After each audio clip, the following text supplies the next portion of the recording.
Hey y'all, Jim Pankey here. Yeah, it's been a minute. I've been out doing stuff, traveling, took a little vacation, took some time off. Still trying to have ideas for content for things that I can show you guys. And it's sometimes tricky. I have a set of rules that I created for myself a long time ago. So everything that I want to show you, I hope builds on previous lessons, things that I've done. So a lot of times I'm not just looking for, well, I haven't taught this song yet, or I haven't taught that song yet. I'm not really looking for songs so much as I am concepts and ideas that'll help you grow as a banjo player. Because if you've been with me this far, I have the utmost confidence that you should be able to pick any tune that you want to play and create it. So a lot of times there's gaps because my brain is turning trying to think, what can I show them now? What's different? What's something they may not have tried? Or what's something they may be struggling with? And it has occurred to me through different friends and you guys that something that maybe I need to cover a little more is some rolling backup. Rolling backup doesn't have to be complicated. I'm going to give you 3 licks and then some ideas to try other than those licks.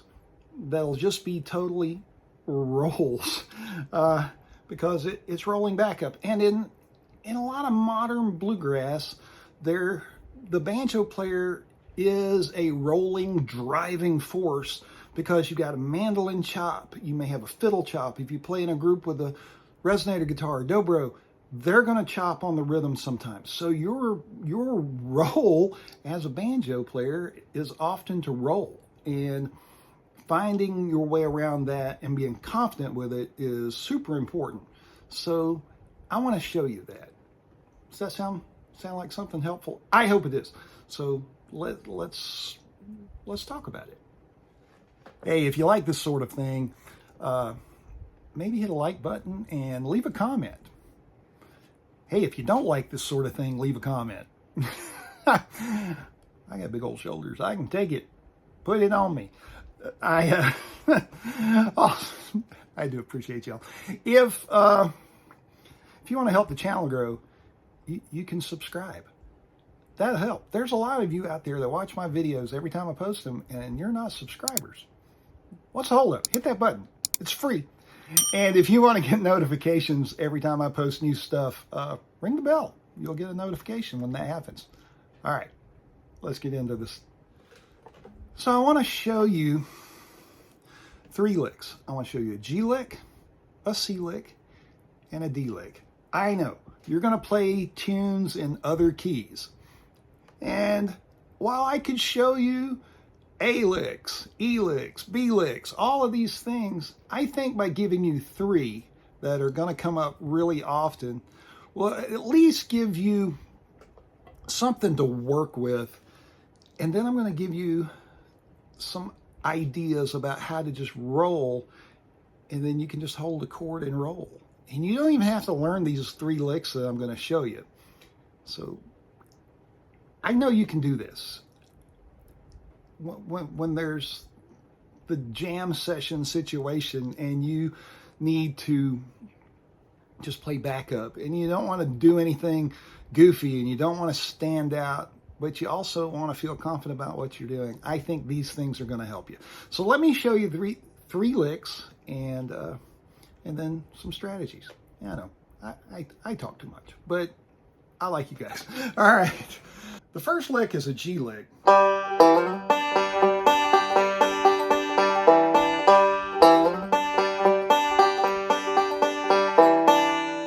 So what I'm doing is 3rd string, and then I'm going to slide from 2 to 5 on the 4th string, and then 1, 3, 4, 1. So.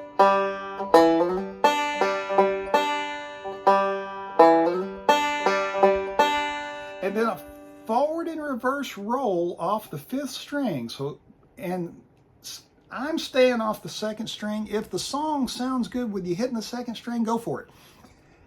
But I'm not going to do that here. Okay. And then I'm going to come back to the second fret for the 4-1. So 5, 3, 1, 5, 1, 3, 4, 1. So that's.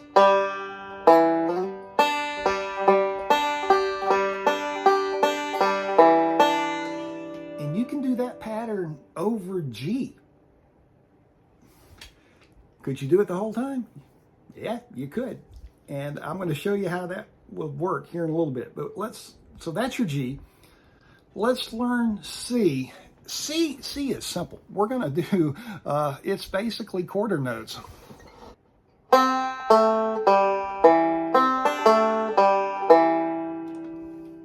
So hold on, partial C. I'm not putting my ring finger down, second fret, first string. It's open. So first string is open.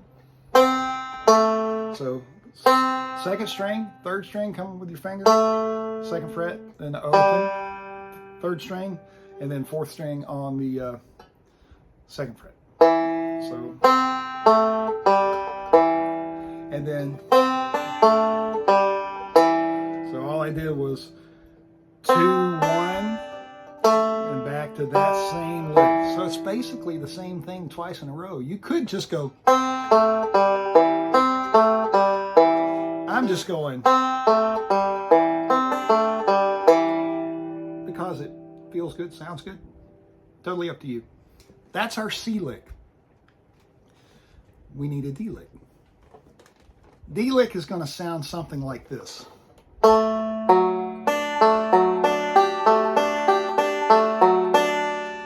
So I'm holding a partial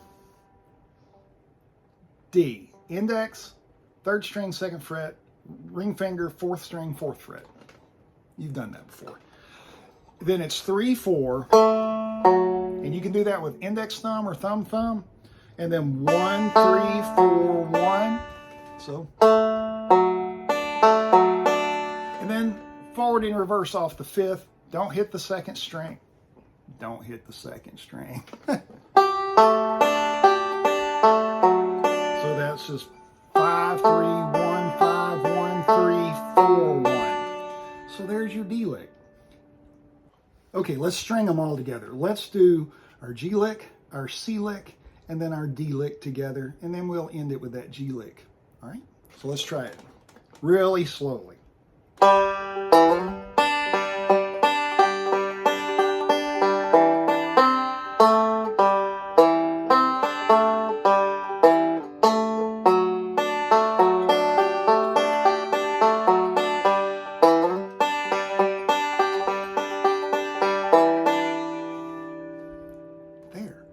We put them all together. That's a strategy that'll work in a lot of bluegrass songs. You can do this. So watch, if we put that over Blue Ridge Cabin Home, that's kind of my test song, as y'all have probably discovered if you've watched many of my videos. It works kind of like this. There's a well-beaten path on this old mountainside where I wandered when I was a lad. There I wandered alone to a place I call home, to those Blue Ridge hills far away. Y'all know that lick. And if you don't, it's just a tag lick, third string, pinch, with the finger down, second fret, first string, 1, 2, 3, 1 with the pull off, which I did kind of messy a minute ago, and then third string open. Bonus, extra credit. You should know that one by now. So those 3 licks will take you way down the road, and just use them. You're not playing a solo, you're playing backup, so you're not playing super loud. You've kind of drifted back a little bit, let the soloist or the vocalist do their thing, and you can play that. Those won't step on 90% of the melody. They're going to be in the key. Occasionally you might hit a melody note, but that's okay. Now, what to do if you don't do those things. So here's a couple of things. You can just play an alternating roll. It's rolling back up.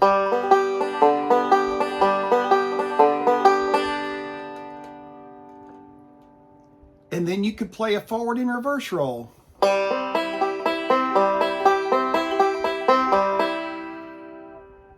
Then you can play an alternating roll. And then you can play a forward and reverse roll. And then you can play an alternating roll. Forward and reverse. Alternating. Forward and reverse.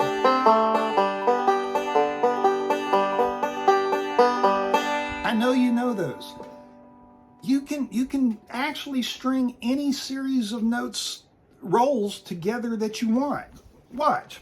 You could do a forward roll. So 3-1-5-3-1-5-3-1. So there's a forward roll.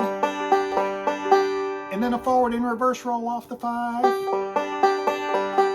Doesn't have to be off the 5. I just did it.